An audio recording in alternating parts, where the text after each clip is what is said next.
new Common Core state standards, we would like to share 5 tips with you to ensure that your students are able to closely read complex text.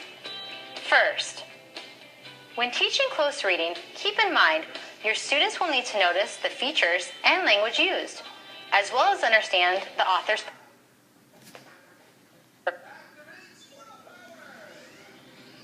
purpose. In order for your students to think thoroughly and methodically through the details in the text, they may need to read and then complete a purposeful rereading of the text.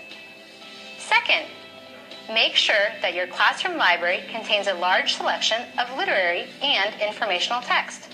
When choosing books, take into account your students' abilities, interests, and the content areas and topics you will be teaching. Of all different levels. Third, it is important that the texts you choose are complex enough to have your students complete a close reading.